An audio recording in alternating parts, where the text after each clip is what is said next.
nyakubahwa ndanyuzwe muri mu mwaka wa 2008 wowe n'abagenzi bawe hari memorandum mwakoze muri iyo memorandum muvuga ngo le peuple rwandais le peuple crie justice. Murangiza mutanga ni zimwe mu bisubizo bishobora kubaho ko ari dialogue interrwandais inclusif, kuganira kwa hagati y'abanyarwanda. Ubwo buryo mu byo wavuze ko numva hari butagishoboka. Iyo nishobokaniro murahiye ukuri mu kimwe abashyizeho Kagame bazabona ko bibeshye kubera kuko bizabasandara na byanga byakunda baze bamubwire bati dore byo tubona kuko bona bafite kamemu uburyo babona ibintu n'abantu rationnel. Mais Kagame bigaragaye ko atakiri mu ntambara bita ko ari intambara rationnel, ni intambara ideologique. Iyo ntambara ideologique ntabwo igiraswa n'amasaso, iraswa nuko habashije kubona abantu bakwereka ukuri bakakukunaga mu maso ibyo wari ufite mu mutwe mu bitekerezo bya bikakurangira. Noneho ikibazo kirimo icyo gihe zari inzozi mwari mufite mu 2008, ni kuvuga yuko icyo gihe zari desire z'umunyarwanda nkanjye wumva wishimira igihugu cye cyagira amahoro. Nkavuga inti dore solution mbona n'ubu mbwiye nabikubwira solution z'uko ikibazo kiboneka, ariko icyo kibazo nakubwiye yuko intambara Kagame arwana c'est une guerre prolongée par quoi? Par intambara eshatu, nicyo bita la guerre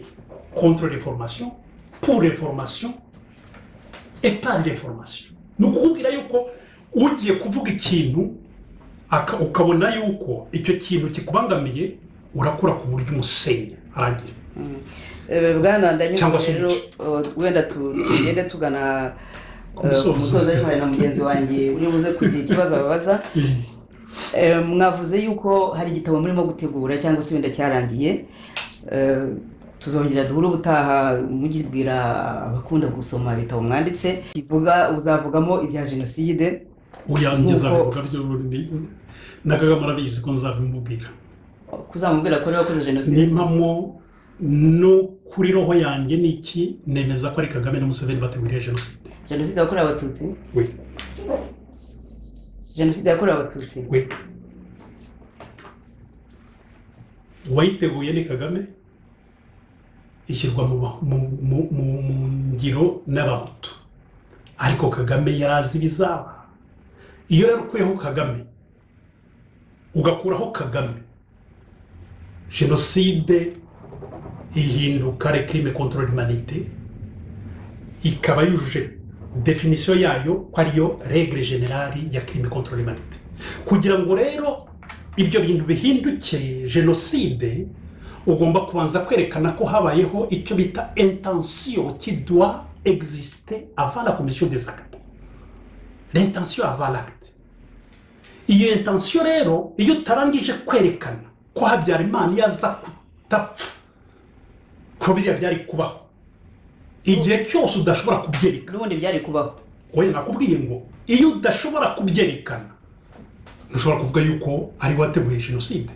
Ikindi arusharangije kubyerekana ivuga yuko no ntabwo guverinoma yari yateguye ubwicanyi kuko Agata Uwiringiye Imana ari mu ntwari za FPR yateguye jenoside. Se noneho aba ni intwari, niho kumwerekera paradoxe za FPR. Jenoside yo mu Rwanda yabayeho ni jenoside y'abanyarwanda b'imbere, kugira ngo u Rwanda ruve mu Rwanda francophone ruvuga icyongereza rujye mu Gifaransa, rujye mu Rwanda ruvuga icyongereza, ni ngombwa ko abo bita les élites bari majoritaire bagomba gushira. None se kuki yitwa jenoside yakorewe abatutsi gusa kandi harapfuye abanyarwanda benshi b'imbere? Ibyo umuntu wa mbere ubivuga neza ni witwa Verges, arakubwira ati watsinze intambara ni wandika amateka, ni uca urubanza, ni ukora amadosiye, ni ugira ute. Icyo nshobora kukubwira rero Kagame il a manipulé et la guerre et la justice et la politique et le peuple. Aya ni ubutegetsi. Ubuse Bwana Ndanyuzwe iyo ureba ikirere cy'u Rwanda nk'ubu uhuye wenda n'umuntu wavuga uti ikirere cy'u Rwanda kimeze gito urabona mu Rwanda hameze hati ikirere cy'u Rwanda nagira ngo maze nkubwire nuko Kagame wenda atabasha kubibona cyo kuranda nagira ngo mubwire ko ubutegetsi bwe buri mu nzira urabona uko ubutegetsi ntibukiri aho bugomba kuba bwarangije kujya mu nzira ariko ntawe ushobora kubufata kubera iki kuko Kagame arwana intambara yo gupfa Kagame ntashobora gutinya kwica abaturage kandi uko kubica we yizere metode ni ukukubwira yuko atari buze kwica nk'abandi bifotozaga araza nijoro abarangiza urumva le menere n'iki bose barangiza donc Kagame arwana intambara ku muntu wabashije kumva uburyo bw'intambara zirwanwa cyangwa se abantu bigize babandika ni intambara bita ko ari dialectique entre donc dialectique du maître de l'esclave irwanwa n'iterero iyo ntambara uko irwanwa ni ukubwira ko udafite ubwoba agomba kwica ntabwo areba kuko zishobora kuba hejuru y'ibyarege azabasha kubona azica kugira ngo agere ku butegetsi yabugeraho hari ubutaka cyose none wundi rero umuntu akubona abo bantu barimo bapfa icyakora niki ahitamo akazinuka azinuka urupfu ati sinshaka urupfu reka nemere njye mu bucakara aho rero ni ukuvuga ko koze icyo intambara igira faze ebyiri aservisoma ku buryo umuntu utsinzwe ahitamo kuba umucakara akamenya venkeri ko ari we ufite ijambo ari nawe muntu noneho akaza icyo bita roturunoma niyo mpamvu ndimo kukubwira ko ubu niyo yagombye gutangira roturunoma niki ni uko wa muntu warangije kugira ikintu utari umuntu ukamugira ikintu kugira ngo ajye arakonesa wenyine ko ari wowe wenyine muntu azagira aho nawe akareba les pratiques zawe iki byose ukora nawe akatangira kwibohora buhoro ariko agomba kubanza akakurekera kwatsinze akarukonesa ko ufite ingufu kubera iki kuko niba ugomba kurwana nawe ugomba kugira ubwoba bw'urupfu niba ugize ubwoba bw'urupfu emera kuri buze kuba umucakara noneho wiyorganize ku bundi buryo afite nicyo bita dialectique du maître de l'esclave no kuvuga se ko aba bose barimo kugenda bashaka kwiyamamaza mu Rwanda tuvuge aba ba Diane Rwigara bafunzwe mvuga ko biriya bakora batagombye kubikora kuko urukuta ruhari ntabwo rushobora gusenywa na kuriya gushaka ku ariko mwajye mwumva technique za propaganda mukabyumva ko ari zo Kagame akoresha gusa none se impamvu yafashe bari abahutu babiri akababwira ati nimwiyamamaze ariko akabuza Diane Rwigara kwiyamamaza nuko ijambo rya Diane Rwigara rifite ingufu kurushiza bari abahutu bari ku ruhande umucikacumu ni umuntu urwanya bene wabo ariko uyu mpamvu Kagame yafashe Kanyarengwe Lizinde akaba ari bakoresha bakarisha intambara ye ni ukuvuga rero ko Diane Rwigara ni umuntu utagomba no kuvuga ahubwo agomba gupfa kubera iki kubera ko naza kuvuga ikintu abanyamahanga barabyumva ntabwo ari umuntu bafite icyo bapfa ntabwo ari undi ni umuntu bigaragara yuko ari mwene wabo wanamufashije ijambo rero rigiye ni credible kugira ngo rero kure ku buryo uwo muntu atazigera ijambo rye rigira agaciro ugomba harabika kumushyiraho ibintu ukabona uburyo umushyira ku ruhande kubera iki Kagame abikora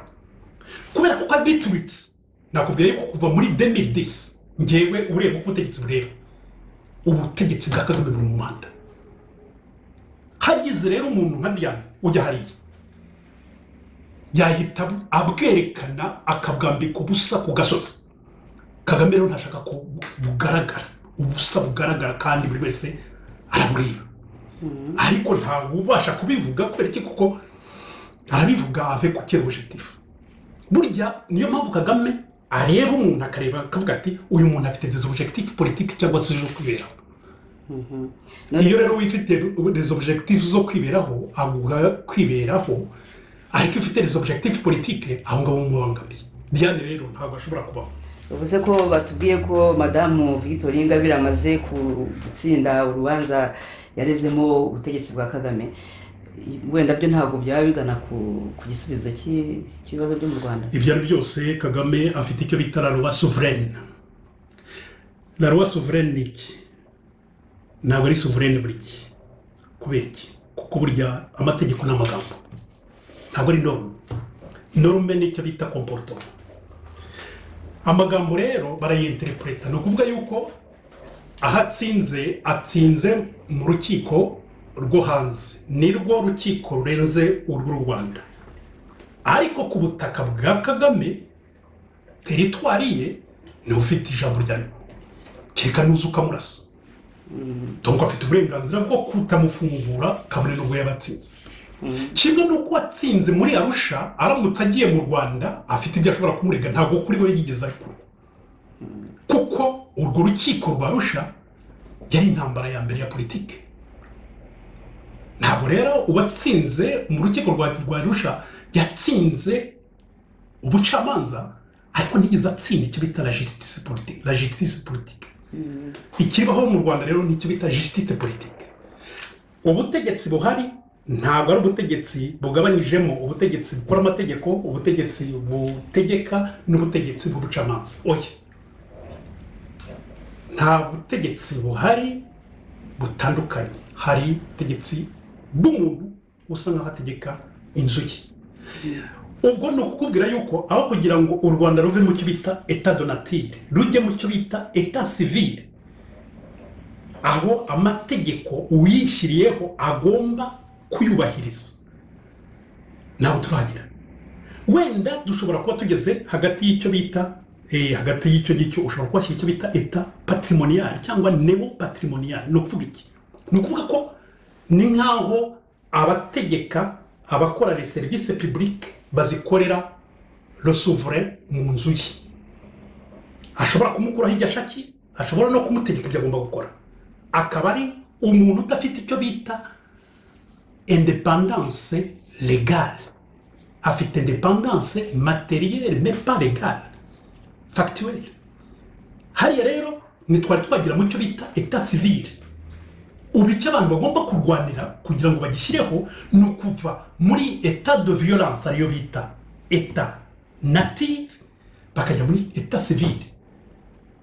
Et pour ça il faut faire quoi? Il faut créer des règles où tout le monde doit s'y soumettre, à commencer par le chef de l'État.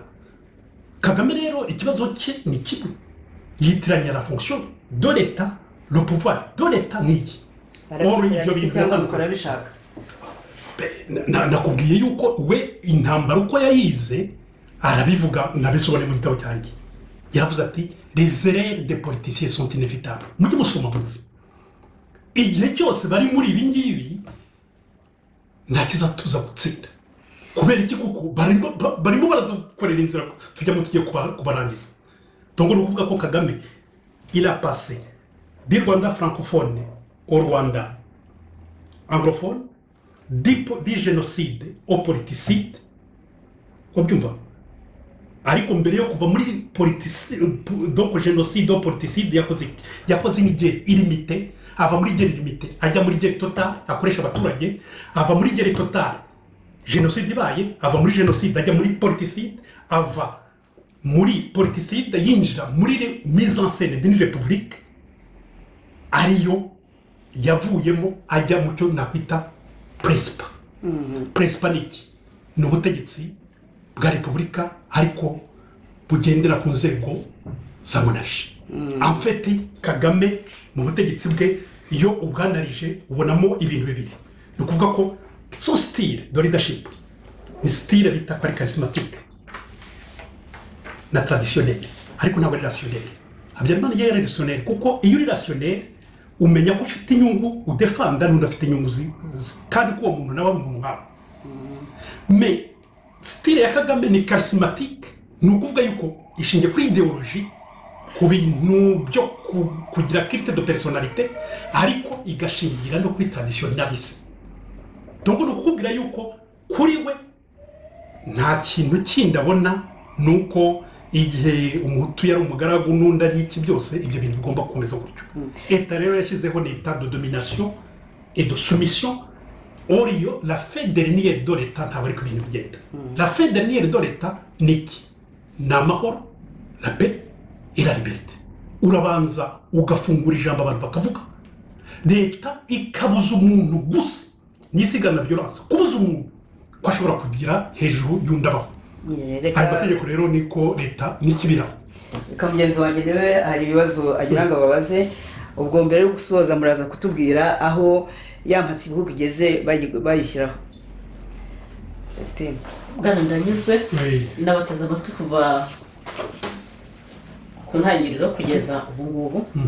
nagira ngo dusubire inyuma gato mu byo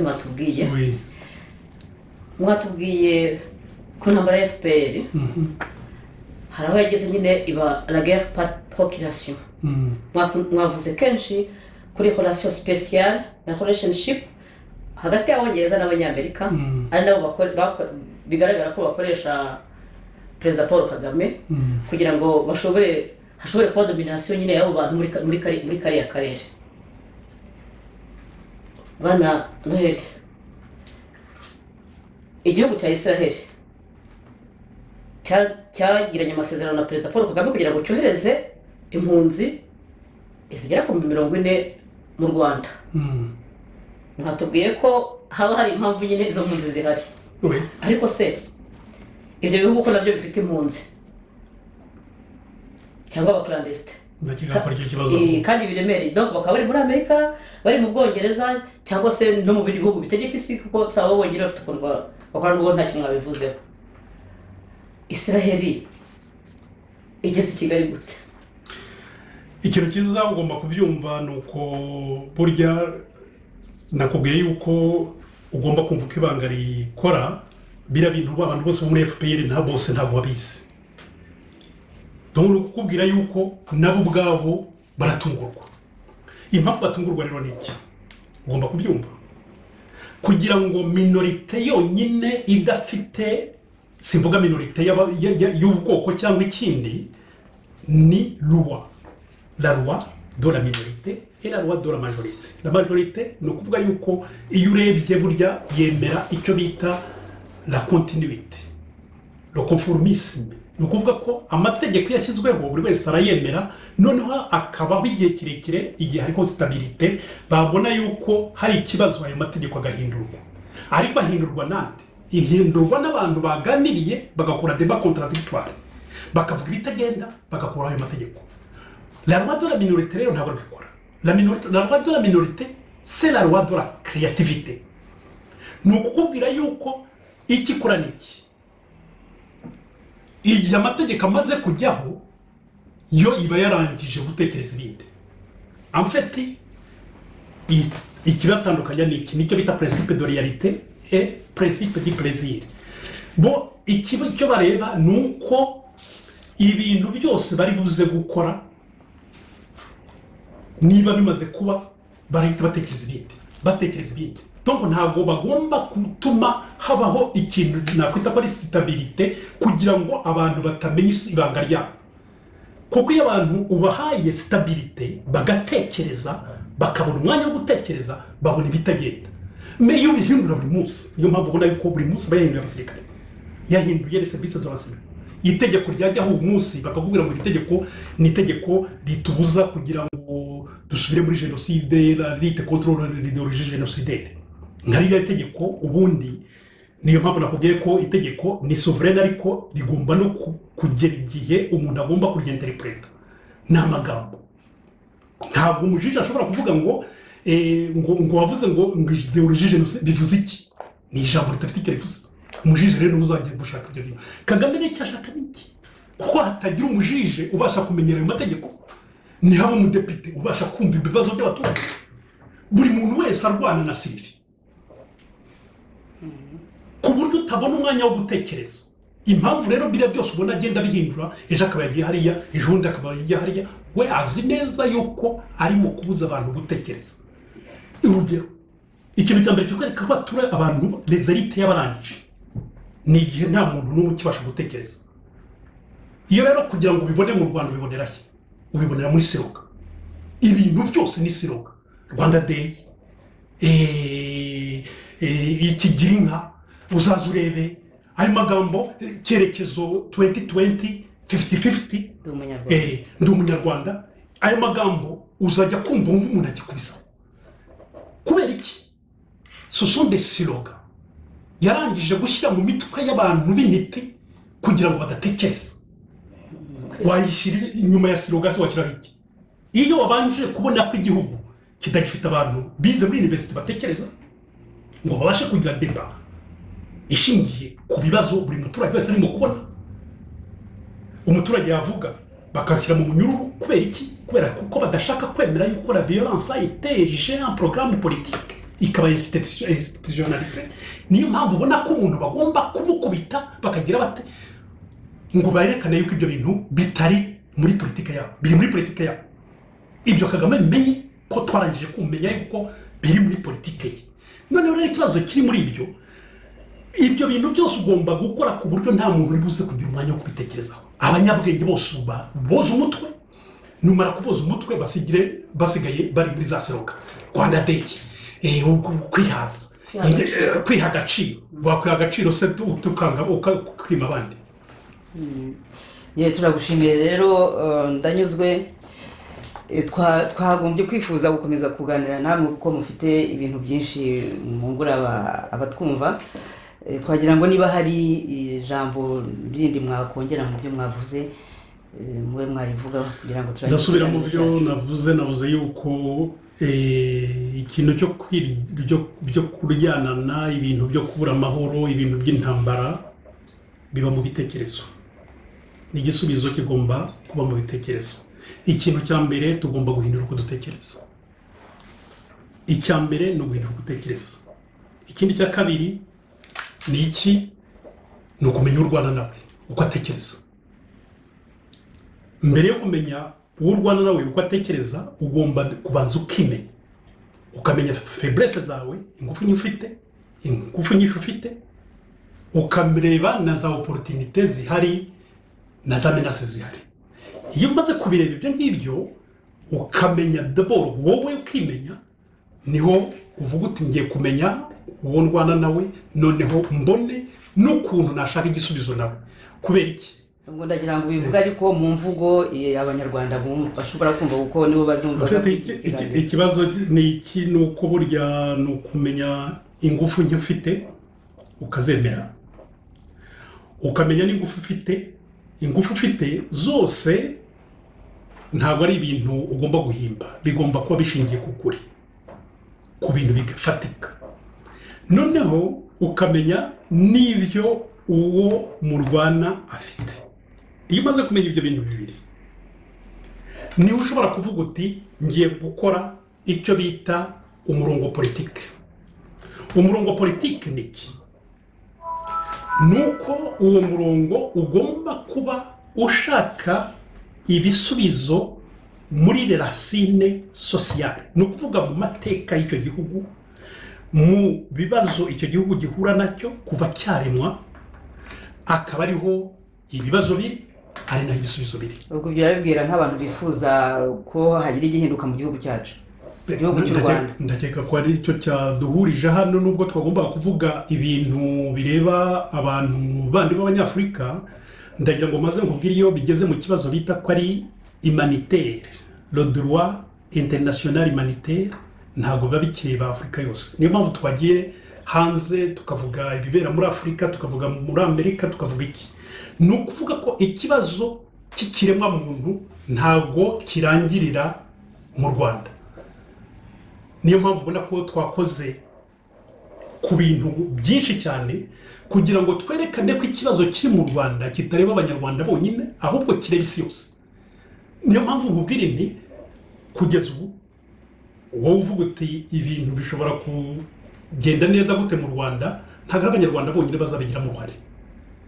ni nayo mpamvu atari abanyarwanda bonyine bagize uruhare muri iriya ntambara ugomba kumenya intambara irwanwa hagati y'abantu babiri ariko abantu babiri iyo barangije kujya mu ngufu hazamo uwa gatatu bita ko ari Thierry uwo Thierry rero iyo ukubita akogeza ntabwo uhagarika Kagame rero ikibazo cye ni kihe nuko letiere la communauté internationale ntakivuga arica ntabwo umuvuga aho niho ugomba kwibaza kuki letiere batabona ibintu ibyo rero ndabikubwira ni ukubwira ko nta uzigira tuvugira tutivugiye murakoze ndabona hari ikibazo mugenzi wanjye ashaka kubabaza murakoze muheri mwavuze ko abanyarwanda batagitekereza ko bakorera muri siroga ese iyo mpamvu yaba ari zimwe mu mpamvu ibigo bya leta bikuru bikomeye bisigaye bitegekwa n'abanyamahanga mu minsi yashize Universite y'u Rwanda irayoborwa n'umunyamerika niba ntibeshya ariko ibyo biri muri porogaramu hanyuma hari n'ikindi kigo gikomeye cya leta RDB muri iyi minsi cyagabiwe umunya-Israel ntibuka izina rye murabona hari aho bihuriye icya mbere ni uko nicyo mbivuga kuko biranditse narabyanditse ntabwo ibyo mvuga ari amagambo gusa ni ibintu nakoreye ankete ibintu bya mbere Kagame na Museveni baravuze bati bagiye gutsinda intambara bati turimo dufata akarere k'aba francophone bavuga igifaransa ariko dushobora kuzahura n'ibibazo biterwa n'iki nuko abo bantu batatekereza nkatwe wabyumvishije kugira ngo rero babashe gufata utwo turere tw'abantu badatekereza nkabo bagombaga kubamara rero byamunaniye ubu rero ikiriho ugomba kubyumva nuko bavuga bati reka tube tuyobya uburari nuko kuyobya uburari sinzi niba ndimo gusubiza icyo nashaka gusubiza tuyobya uburari ni ngombwa ko dusa nk'abantu dutanga ihumure amahoro iki byose hagati aho ngaho harimo abarokitwa harimo abategura iyindi ntambara yindi izaza icyangombwa ni uko ushaka ibizatuma ujisitifiye intambara ugomba gushaka inzitizi zifatika buri muntu wese ashobora kumva ariko ibisubizo ntabwo bizigira biboneka kuko ibisubizo ni banga ariko noneho bamwe bavuga ko igihugu cy'u Rwanda cyagurishijwe cyangwa kirimo kugurishwa igihugu cy'u Rwanda ni pepiniyeri abanyamerika n'abongereza barimo gukoreramo icyo nakwita ko ari laboratoire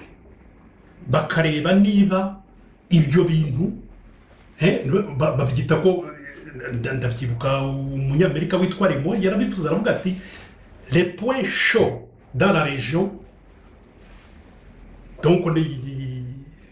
uturere dufite ahantu hashyushye tugomba guhindurwa dramatikoma donc tunyuze mu nzira z'amaraso n'iki byose ni ukuvuga ko ibyo bintu iyo ukoze violence ukayikomeza igira ngo ikakugarukaho ugeze igihe rero ugafata icyo nakwita umwanya ukabanza ugakonsolida aho warangije gufata ariko urimo utegura iyindi ntambara ni ukuvuga ko iyo ntambara ni intambara multinational ariko bagabanyije mo icyo nakwita divisé en chapitre localisé mu gihugu runaka bitewe n'ibibazo biba birimo ni ukuvuga ko ndafata intambara nyishyire muri Afurika ariko ndebe ikibazo kiri mu Rwanda inzitizi ziri mu Rwanda itume nshoza intambara njye kureba iri muri Kongo ndebe inzitizi zihari nayo nshoza intambara ariko nkurikije ibitekerezo byabo umuntu ndimo gushoramo we nibyo urimo kumukoresha icyo barimo gutuma rero kitabaho niki nuko hatabaho intambara hagati y'ibihugu habaho intambara bita ko ari intambara infra-étatique zikaba imbere mu gihugu ariko umuntu urimo kuziyobora ari hanze y'igihugu ugomba kutamubona kubera iki abantu bari muri Amerika mu Bwongereza ni ibihugu biri muri demokarasi ntushobora guhaguruka gutya ngo uvuge ngo ugiye gutera igihugu runaka utavuga impamvu ukeneye ko entreprise zawe zikora ukeneye ko ugira ingufu ibyo bintu byose rero icyo uzakora ni iki kugira ngo ugire ingufu na za entreprise kuko entreprise nizo zikoresha bariya bantu hafite nuko abantu batarimo kubyumva zikoresha ibyo bihugu bifite amafaranga bifite ingufu ariko kugira ngo babashe kugira amasoko muri biriya bihugu urumva be gutuma hari abandi bafata ayo masoko none icyo bashaka rero niki ni ukuvuga yuko ndagenda nshake kuko ntashobora kurwanisha ibihugu bibiri nimba irwanisha amahanga arahita ahaguruka ariko nimvuga ko abantu barimo gushaka kwibohora ndabaruma nsenye ubutegetsi nshyireho impamvu iyo gere procreation rero igomba kurangira niki ndabigarukaho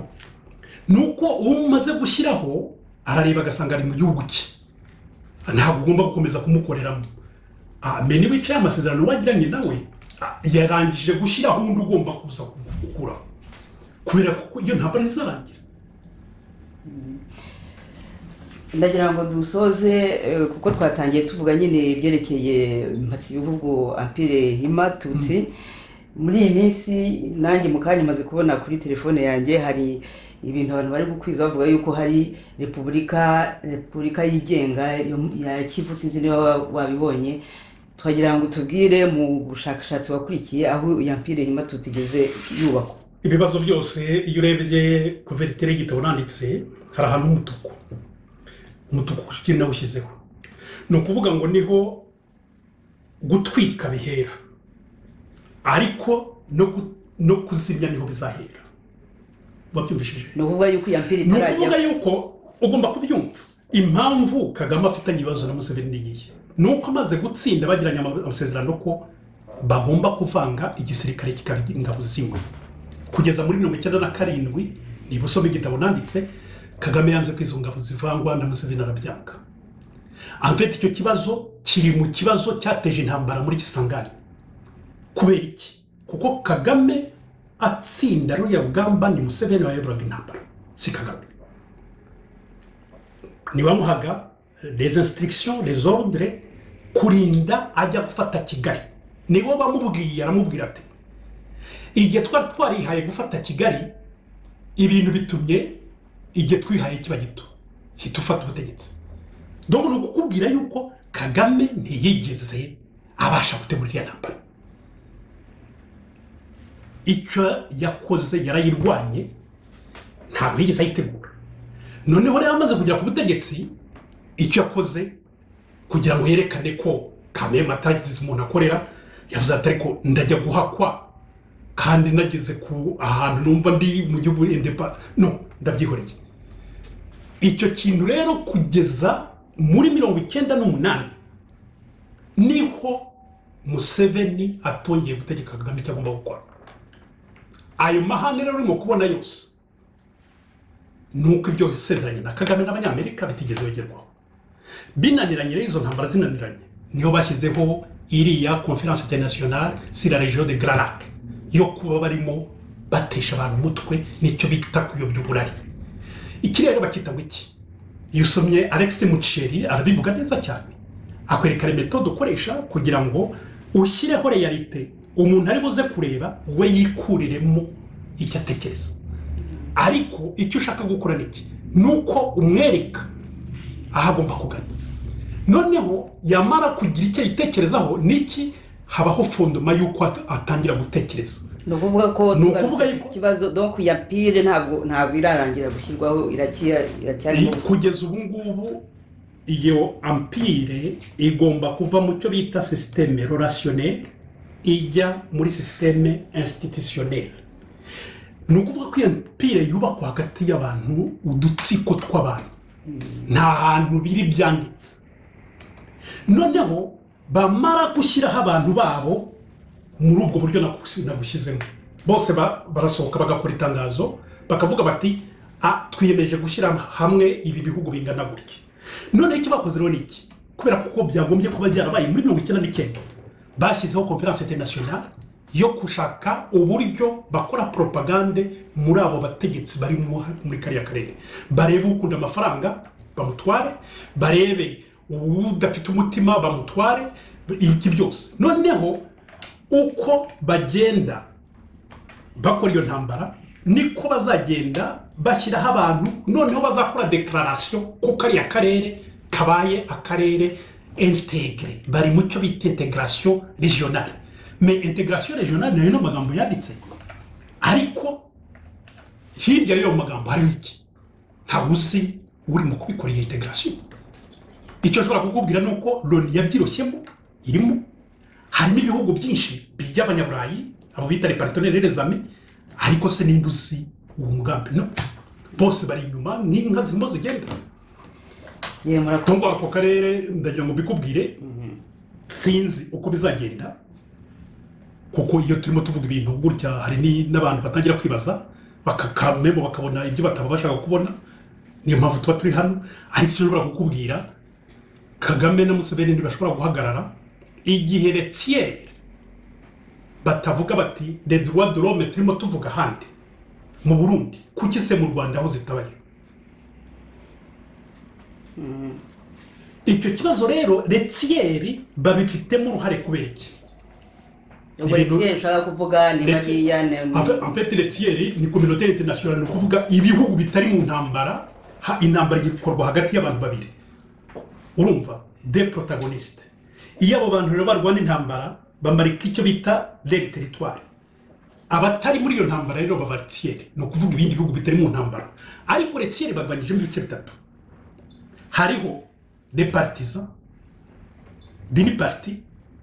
bayifasha hariho les indifférents hariho les pacificateurs les pacificateurs rero ubirebye by'u Rwanda nibyo abafaransa bavuze nukuri buze kwishyira hagati ya des ennemis ugakora ku buryo bari buze kunegosia une sortie politique noneho ugatuma babona kubasha amahoro icyo rero bakoze iki en fait ubufaransa bwapushije Habyarimana gushyiraho demokarasi n'ibiki byose no kunegosia mais ntabwo bwari buzi ko bumwafebrishije kosa y'ubufaransa rero nayaye nuko bwashyizeho iyo solution politique ariko bukagenda butayishyize en application ibyo rero bari barabiteguye bakagame bari bazi yuko igihe nikigera nkuko Loni yari akize à la cause ya royaliste izaza nanone bararangije kuyitravaya kuyimanipira kubera iki kuko ntanga bifite zatangwa n'abantu izo ngabo rero zashatswe ku buryo ubufaransa bugiye hari icyo nakwita ko ari retrait d'une force pacificatrice iragiye haza noneho ONU ifite ibihugu complice bya FPR bifite drapeau rya neutralité igihugu cya netre kiragiye noneho hinjiramo ikindi cyaje sa communiste cy'ubukoloni nukuvuga ko ONU yari imbere itegura intambara yabaye nyuma ya Habyarimana gupfa nukuvuga ko niyo yarebaga i Kigali uko Habyarimana agenda intwaro abanyarwanda bafite irazi confisca n'iki byose kugira ngo noneho FPR nizaza izi intwaro abanyarwanda bafite b'imbere izi faiblesse zabo iziki donc Loni yaje hariya harimo abantu les complices bibihugu byari muri Loni noneho bigi Kigali icyo byakoraga niki ni ugutegura intambara Kagame yaje arangiza Kagame rero wenyine byashobokaga Kagame ukumubona kurya no bwirarira ntabwo ari capable yo kugira ngo akore ibyo arimo gukora ni ukukubwira ko Retier igihe tutari twafata gushirika ubwoba ngo tubabwire yuko ari bo barimo guteza iyo ntambara ko tutareba Kagame na Museveni ibyo ntabwo iyo ntambara izigira ibyo rero ugomba kubibwira izo nkiko ujya kumva umuntu bashyizeho ngo uriya arimo tuzajya kumucira urubanza kubera kuko arimo gukora intuza no ni ukukubwira yuko ni uburyo diplomasi babonye nicyo bita mu gifaransa diplomasi coercitive ni ukukubwira ngo turi buze gukora ku buryo dushyiraho pression ku muntu tubona ko adatekereza nkatwe ibyo rero ugomba kubyumva Kagame ntabwo ari ufite ikibazo hariya Kagame ikibazo ni communauté internationale murakoze turabashimiye ndashimira na bagenzi banjye turi kumwe nkabashimira nkabanizera yuko tuzongera guhura kugira ngo mukomeze mutuganirire urakoze bwana Ndabizwe